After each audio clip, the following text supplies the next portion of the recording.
Hello everyone, I'm Count Christo and welcome back to the Pax Americana campaign. This episode I've decided I'm going to show off one of the really cool fun things that you can do in Hearts 3 much earlier than we actually need to do it. Just because I think it'll be fun to show off the Battle Planner. The Battle Planner is something I completely nerd out about in Hearts 3 and it's absolutely amazing and it's great fun and I really enjoy it. So I'm going to show it off now at the beginning of the series so you know what are the things you can expect when the war actually kicks off. So, new plan. This is the invasion of Mexico. Part 1. Name it. Okay, so, obviously we start off on the front line with them. And we establish a reasonably good, just basic infantry front line with Mexico.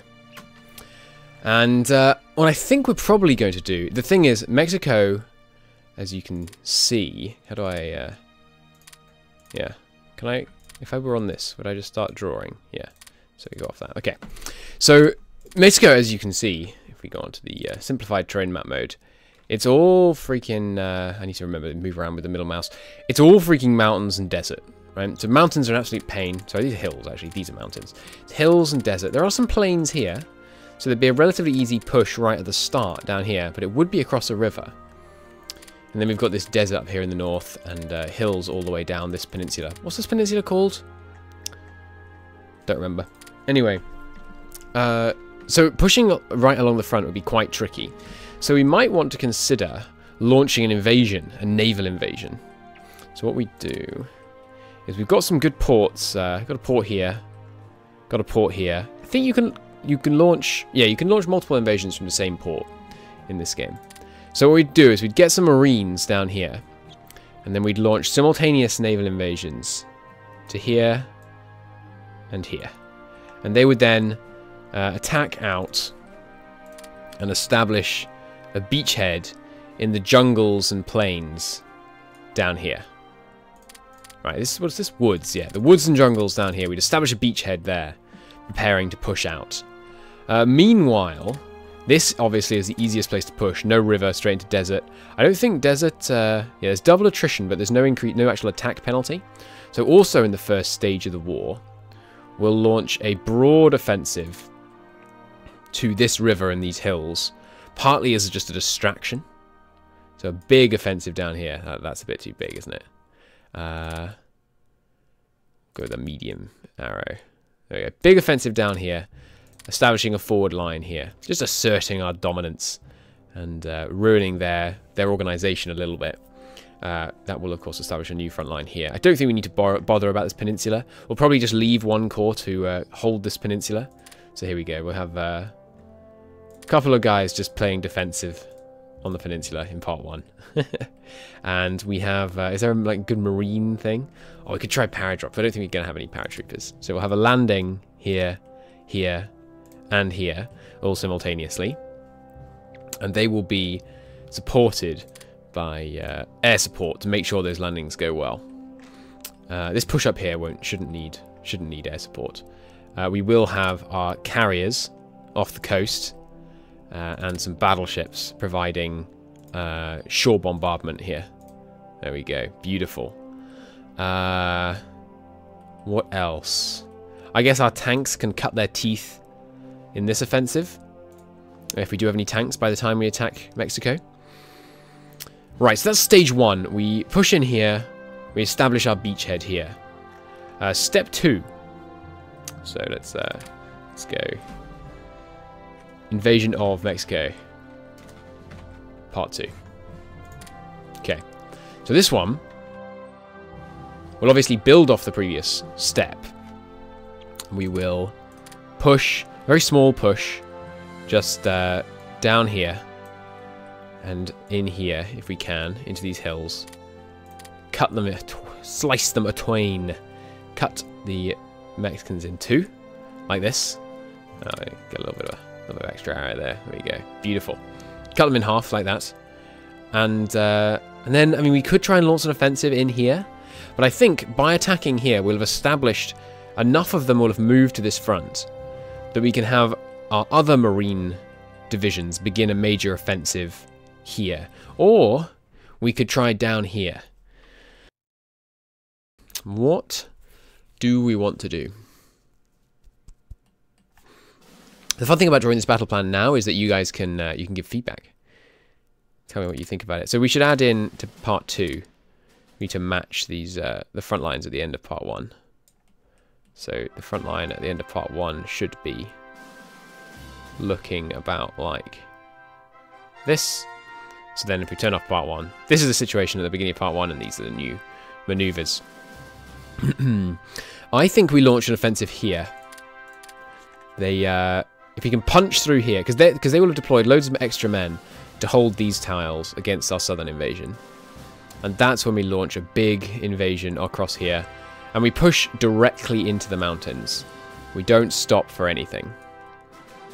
And this will have to be Marines helping here. And we will almost certainly need aircraft support to cross this river successfully.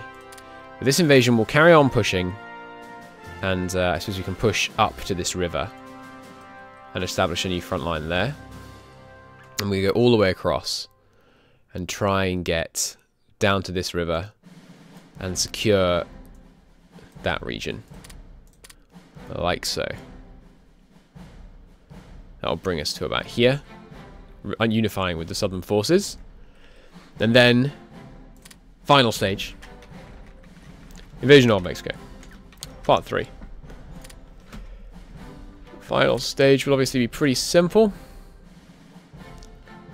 It's turn off part 2. So they've sorry, I need line there, line here. We've got a pocket established up here, all being well. Now, so part 3, we can close this pocket. If we feel that we can do that, we don't need to close it, because I think the fall of Mexico City and Puacha. I'm afraid my Mexican geography is not fantastic. And then it will just be a push in here. Securing this air base will be very, very useful for the main part of the war. It will give us more range down here in the south. Then we just launch, I think, directly into Mexico City. Probably into this tile and then into Mexico City, like that. Kind of backhanded blow. And that should end the war. So here's the plan. Step 1. I like using the simplified terrain map mode for this, by the way. Maybe you could see it. It's prettier, obviously, if you look at it from this perspective. But it's quite informative if you look at it from this perspective. So step 1, minor offensive in the north. Started first as a diversion, partly. And then, and try out the tanks. Then a major, heavily navally supported landing down here. Followed up by a broad, sweeping offensive across here. And an expansion of the line down here to establish this pocket. Followed up by a final closing of the pocket in the north, perhaps, and a backhanded blow to take the capital. Seems excellent. So there's the invasion of Mexico. The other cool thing, and that's what we're going to try and do first. That would be the first war that I actually want to fight. We might declare war on Germany just for being at war, or Japan. But the first kind of major actual combat I want to get involved in will be against Mexico. The other cool thing you can do is you can see the historical plans. So, Operation Dragoon. What is that? Oh, interesting. That was the plan to invade.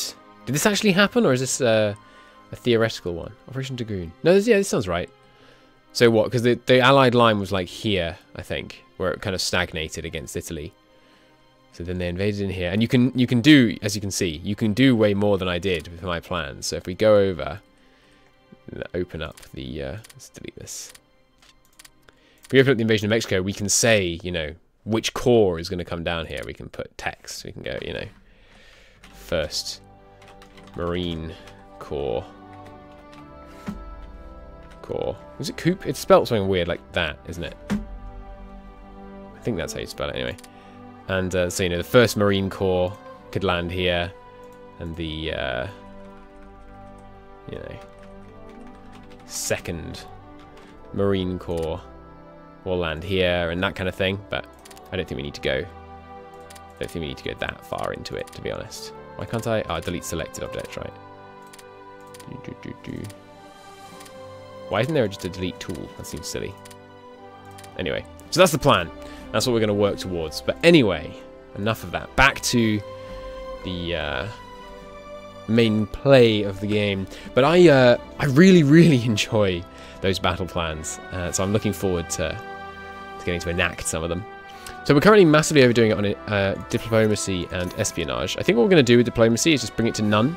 And then when we run out, we'll just increase it very slightly. We actually can do more research right now. We definitely want jungle research equipment. And, oh yeah, desert warfare equipment. That's useful for pushing into Mexico. This would help with battleship positioning. So we might want that. There's lots of fighter stuff that we could research though. Let's get some tax stuff. Ground attack penalties down. Intercept efficiency is important. Bomber targeting selection or fighter targeting selection I don't think we're going to bother with. They conflict with each other if you do both, for the record. These are the ones... Right, naval development of bombers. We could do with those because they give cav duty efficiency. Where do we get naval bombers from? We need transport plane for large. No. Where are they? Maybe it's under capital? Seems unlikely. Let me see it again. Requires... What was it? It was air. Naval bomber. Brackets bombers. So I must be a bomber.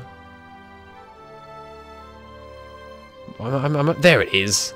Allows construction of naval bombers. Cool. So we will want some naval bombers, I think. Yeah, right. So espionage.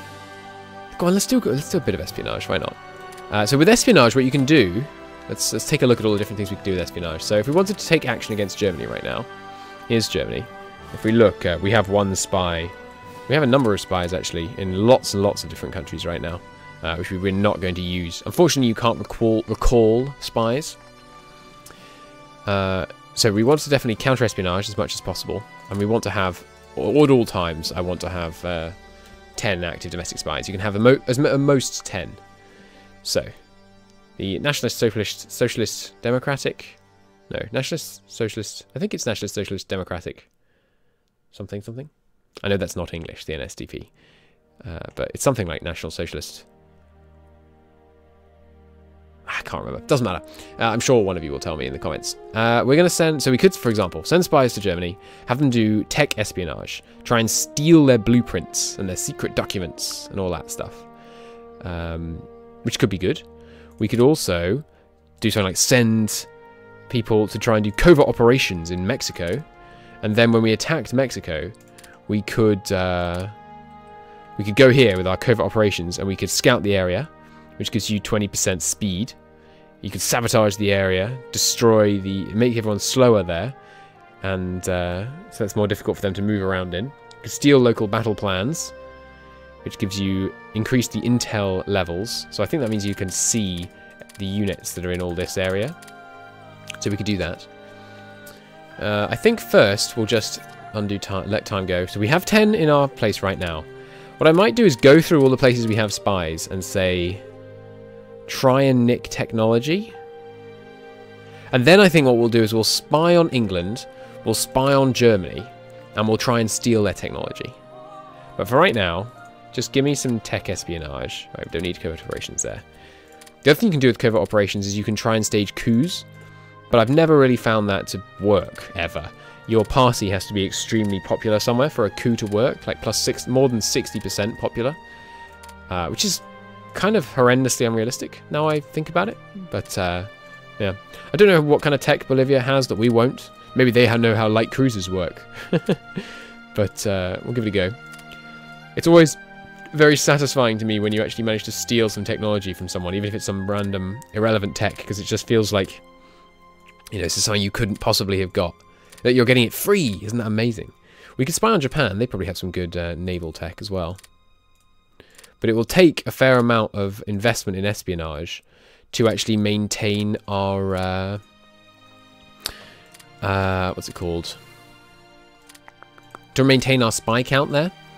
because they will constantly catch our spies, and then we have to replace them. And obviously, it takes leadership points to generate spies, but spies are also but leadership points are also the things that you use to do tech. So spending spies on tech is kind of, I don't know, now I think about it, it doesn't seem very sensible, does it? Although, I mean, England will have some good tech. I want to steal their tech. The other thing we could do is we could go on Japan, and we could basically do a propaganda campaign with our spies.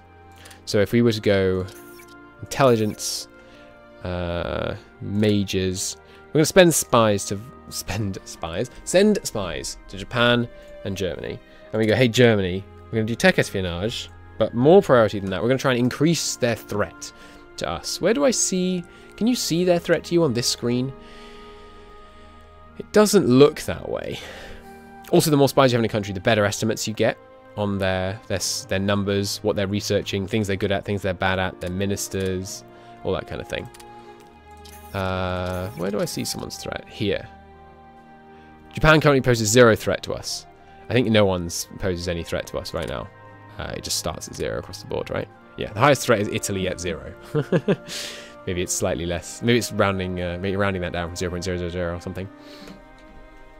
Anyhow, I think we're going to send spies to Germany, Japan, and we're going to try and increase threat. And then while you're there, if you want to steal some tech, that'd be fine. Okay, let's do that. Diplomatic influence. England is no longer trying to influence us. I can't say I'm bothered. So, as you can see, our spy number is still going up a bit. So what we'll do is we'll go in here, and we'll see how much on influence it's actually going to take. We can actually do more research again. Go on, we'll invent transport planes. I probably do want them at some point. We'll invent close air support just in case we discover later on, oh my god, they're amazing compared to CAS. And well, as soon as we invented them, I'll be able to see the stats, actually. Do we want militia? I don't think we do want militia, really. Seems like a lot of tech investment for not much return.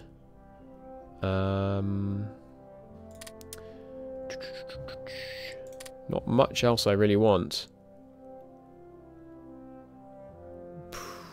Super heavy battleships? I don't think that's necessary. It looks like we're just going to do some more doctrines, really. And some more theory, maybe. Naval engineering could be good. I don't know what attack movement is. I mean, speed when you're attacking, I guess. But I'm just guessing. Delay between attacks down seems very useful. Yeah, let's go with that for now. Fighter ground control, what's that? It's just radar. Doesn't seem that valuable. I don't know how much radar we're really going to be able to bring to bear is the thing. All of our resources are ticking up. As the United States, we have a huge reserve of resources. So I think we should be okay generally on that perspective. Here's all our overseas trades. Oh yes, I forgot to look into trying to fix the UI. I'll do that between this episode and the next. Well, I'll try to remember to anyway. We've got a parliamentary scandal. Less leadership and more dissent. That's not good, so we'll spend a whole bunch more on consumer goods in the very short term just to make sure that dissent stays at 0. Dissent lowers your... the trains run on time. Dissent lowers your... I can just do it from here. I want this in the Pacific Fleet, please. Dissent lowers your industrial capacity. Oh, I thought we stole it. No, we just got a normal advance. Okay. So we want to knock that off the bottom of the list. Because they're now researching the next version, which is ahead of time. Surge of volunteers, get some more manpower. How much are we gaining right now? 3.7 a month, which is not a lot. Not a lot at all. Because of the volunteer army and the New Deal. Get down a lot. We're wasting IC on consumer goods. Good, that scandal looks like it's over. I'm going to drive our supply all the way up to like plus 99. I think it's 99999. It's the highest we can get it to. We could build some rocket test sites. This seems fun, doesn't it? Can build naval bases. So one of the interesting things about Hoi 3, you can build industrial capacity, rocket test sites, naval bases, air bases, like not in a location, and then deploy them for free. England is deploying. I don't really care if England's going to influence us. Italy has puppeted Ethiopia. Oh, the Spanish Civil War has broken out. So Ethiopia gets puppeted. I think almost always the nationalists win. But it starts off looking like it's not very much in their favour, but they have control of some key cities around the place. We'll see if it goes the historical way this time. But we shall see that. Yeah, look, they're making big gains, really consolidating their hold in the north. Although, I don't know, the Republicans are looking pretty good too. I think the Italians and Germans can send them help. So you can't just send volunteers, but you can do some other things, like allowing debt, which means that... what exactly does that mean? They're allowed to trade us for a deficit during the wartime. So, essentially, they don't have to spend money when they're buying resources from you, which is pretty valuable. Very valuable, in fact. Anyway, I hope you enjoyed the map, battle plan drawing and intelligence episode. Next time, we'll let some more time pass. We'll keep tweaking our expenditure on espionage. And I'm going to go and see if I can get the UI mod working, because it's so good. I really, really hope I can get it working, because this is too small. I need it all spread out and bigger list. Anyway, thank you for watching, everybody. I'll see you in the next one. Bye-bye.